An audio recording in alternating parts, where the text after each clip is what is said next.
Further admission requirements के बाद next step आता है आपके डॉक्यूमेंट अटेस्टेशन। और ये पॉइंट आपने नोट कर लेना है कि ये एडमिशन रिक्वायरमेंट के लिए भी बहुत ज़्यादा इंपॉर्टेंट है और वीज़ा फाइल के लिए तो है ही। ठीक है। जब आपने अपना एडमिशन अप्लाई करना है university admission dot S C, ठीक है, उसके लिए जो सा है आपका जो पोर्टल होता है, यहाँ पे आपने एडमिशन अप्लाई करना होता है। ठीक है। उस पोर्टल पे आप 4 यूनिवर्सिटीज़ को सिलेक्ट कर सकते हैं और उसमें जो आपने डॉक्यूमेंट अपलोड करने हैं वो अटेस्टेड होने चाहिए। ठीक है। डॉक्यूमेंट आपने जब अटेस्ट करने हैं वो मैं आपको बता देता हूँ।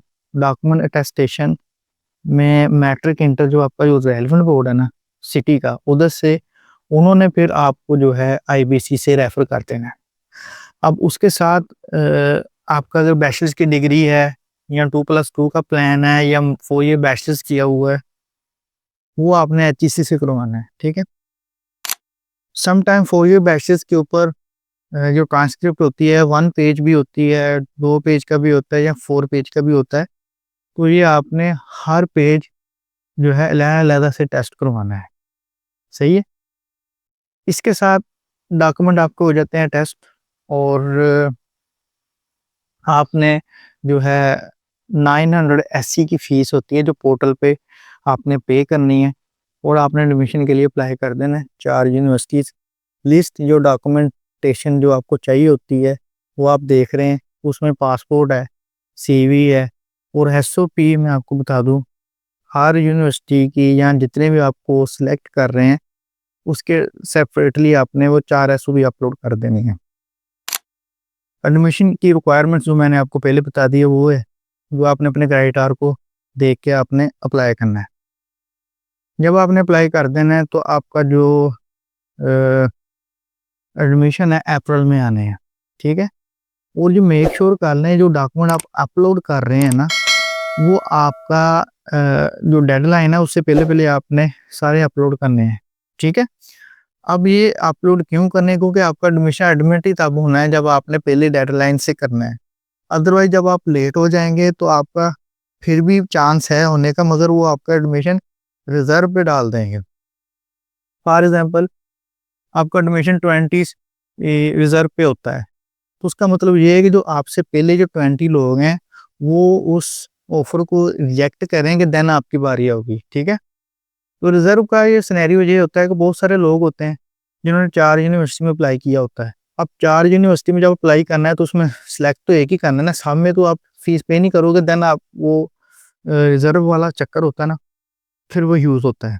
ठीक है।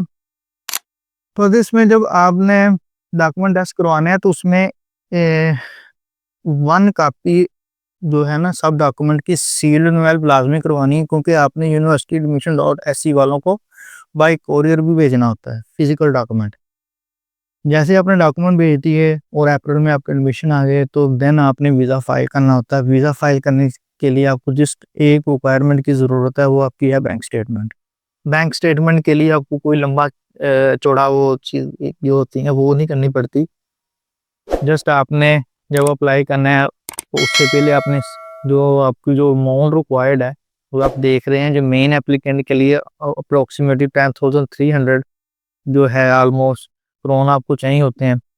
अगर आपका स्पाउस है तो 45 के राउंड अबाउट है, अगर आपका कोई चाइल्ड है तो 25 के राउंड अबाउट। ये आप देख रहे हैं ये इतनी अमाउंट पर मंथ के हिसाब से 13 मंथ की मिनिमम आपकी जो है स्टेटमेंट जो है चाहिए होती है। ठीक है। फर्दर यहाँ पे एक पॉइंट आपने लाजमी नोट कर लेना है। स्वीडन में मास्टर 2 किस्म के होते हैं, 1 ईयर का भी होता है और 2 ईयर का भी होता है। ठीक है। 1 ईयर मास्टर और 2 ईयर मास्टर सेलेक्ट करना चाहिए या नहीं करना चाहिए, इसके लिए एक सेपरेट जो डिबेट है इसके ऊपर आपको वीडियो बहुत जल्द मिल जाएगी। तो ये है कि अगर आप 2 ईयर का मास्टर पे जाते हैं तो आप अगर लिविंग 30 मंथ की शो करवाते हैं तो आपको वीज़ा मिलेगा 1 साल का। अगर आपको 2 साल का वीज़ा चाहिए तो आपको 24 मंथ की लिविंग शो करवानी पड़ेगी। अगर आपका 2 साल का मास्टर है देन आपका 2 साल का वीज़ा मिलेगा। ठीक है। इसके साथ जब अप्लाई कर लेना है तो वहाँ पे आ जाता है पोर्टल की जो एम्बेसी की फ़ीस है। जो मेन एप्लीकेंट और स्पाउस की 1500 एससी के है और चाइल्ड की 750 एससी के है। ये थी आज की इन्फॉर्मेशन। अगर आपको फर्दर इन्फॉर्मेशन की ज़रूरत है तो आप हमारा ऑफिस विज़िट करें। या कोई करीबी ब्रांच में कॉन्टैक्ट कर सकते हैं, ऑनलाइन कॉन्टैक्ट कर सकते हैं और अपने प्रोसीजर को स्टार्ट करवाएँ।